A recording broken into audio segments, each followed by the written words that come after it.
ప్రమాదాల నివారణే లక్ష్యంగా ప్రతి పౌరుడు బాధ్యతగా వ్యవహరించాలని నడిగూడెం మండల సీనియర్ జర్నలిస్టులు పిలుపునిచ్చారు. మంగళవారం మండల కేంద్రంలో జర్నలిస్టుల ఆధ్వర్యంలో అరైవ్ అలైవ్ అనే రోడ్డు భద్రతా అవగాహన కార్యక్రమాన్ని నిర్వహించారు. ఈ సందర్భంగా వారు మాట్లాడుతూ ట్రాఫిక్ నియమాలు పాటిస్తే ప్రమాదాల నుండి 100% అరికట్టవచ్చని, వాహన చోదకుల నిర్లక్ష్యం కుటుంబాలకు తీరని లోటుగా మిగులుస్తుందని ఆవేదన వ్యక్తం చేశారు. ప్రతి విద్యార్థి, పౌరుడు రోడ్డు నిబంధనలపై అవగాహన కలిగి ఉండాలని కోరారు.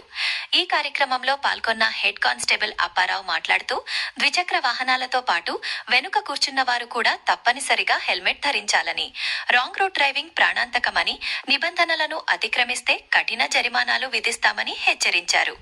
ఈ కార్యక్రమంలో జర్నలిస్టులు ఎండి అఫ్జల్, మహేష్, శ్రీనివాస్, ఉపేందర్, లింగయ్య, రాంబాబు, బుచ్చయ్యలతో పాటు వివిధ పార్టీల నాయకులు ఏపూరి సుధీర్, గుండు శ్రీనివాస్, విజయ రామారావు, బొల్లం శ్రీనివాస్ తదితరులు పాల్గొన్నారు.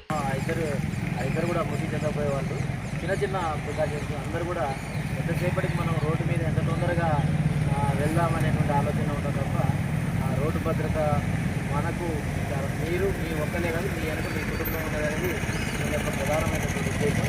మరి మన సూర్యాపేట జిల్లా పోలీసు ఎస్పీ గారి ఆధ్వర్యంలో చాలా అన్ని రంగాల్లో ఉన్నటువంటి వాళ్ళని ఇన్వాల్వ్ చేసి విద్యార్థుల నుంచి రకరకాల వ్యాసరచన, వ్యక్తిత్వ, తర్వాత డ్రాయింగ్ కాంపిటీషన్, రకరకాలుగా సమాజంలో ఎంత చైతన్యం చేస్తున్నా కూడా అదే రీతిలో ప్రమాదాలు చోటు చేసుకుంటున్నాయి. మరి దీనికి పూర్తి స్థాయిలో రహదారుల నిర్మాణంలో కూడా లోపం కావచ్చు. ఎక్కువ శాతం అయితే అతివేగము, అజాగ్రత్త వల్లనే జరుగుతుందనేది మనము ఈ మధ్యకాలంలో నోటీస్ చేస్తా ఉన్నాం. మరి దీని మీద మనము ప్రెస్ పరంగా కూడా ప్రత్యేకంగా అవేర్నెస్ కార్యక్రమాల భాగంగా ప్రతిరోజు మేము పోలీస్ శాఖ ఆధ్వర్యంలో చేసేటువంటి ప్రోగ్రామ్స్ క్రియేట్ చేస్తూ ఉన్నాం. మరి ఈరోజు రోడ్డు భద్రతా వారోత్సవాల్లో భాగంగా ప్రత్యేకంగా నడిగూడెం ప్రెస్ వాళ్ళని ఇన్వాల్వ్ చేసి ప్రజలు చైతన్యవంతం చేసే కార్యక్రమాల్లో మాకు అవకాశం కల్పించినందుకు మరి వారి సిబ్బందికి, నా తోటి పాత్రికేయ మిత్రులకు, తర్వాత ఇక్కడ వాహన సేవకులందరూ కూడా ప్రత్యేకంగా ధన్యవాదాలు అభినందన తెలియజేస్తూ మనందరం కూడా అలైవ్ని పాటించాలని చెప్పి కోరుతాం.